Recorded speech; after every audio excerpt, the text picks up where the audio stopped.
பாரத தேசத்தின் முதல் மறைசாட்சி தமிழக மாந்தர் போற்றும் நம்பிக்கை சுடரே, எழில்மிகு குமரியின் நட்டாளத்தில் உதித்த அற்புதமே, வடக்கன் குலத்தில் திருமுழுக்கு பெற்று இறை இயேசுவின் பணியை தொடர்ந்தவரே, கிறிஸ்துவம் காத்திட உள்ளம் துணிந்து ஆரல்வாய் மொழி காற்றடி மலையில் இன்னுரைந்த தியாக திருவுருவம் புனித தேவசகாயம் பிள்ளையின் வாழ்க்கை வரலாறை பற்றி பேச வந்துள்ளேன்.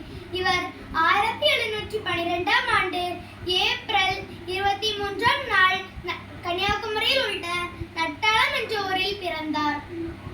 பிராமண இந்து குடும்பத்தில் பிறந்த இவரது இயற்பெயர் நீலகண்டன் பிள்ளை.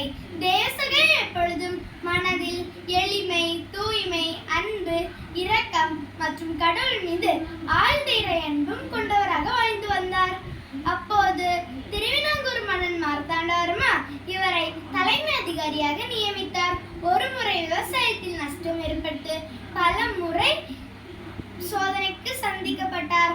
அப்போது திருவிதாங்கூர் படை தளபதியான டிலனா என்பவர் யோபுவின் கதை சொல்லி ஆறுதல் கூறினார். யோபுவின் இழப்பிற்கு தனது இழப்பு ஒன்றுமே இல்லை என்று எண்ணிய தேவசகாயத்திற்கு கிறிஸ்துவில் ஆர்வம் ஏற்பட்டது.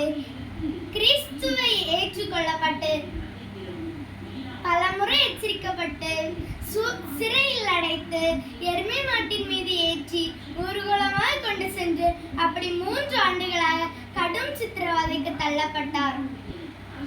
ஆனாலும் தேவசகாயம் பிள்ளையின் விசுவாசத்தை, கிறிஸ்துவின் மீதுள்ள அன்பையும் அசைக்க முடியவில்லை.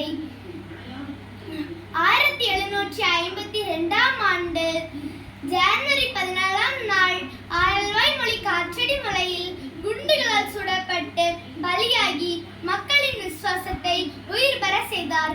இவருடைய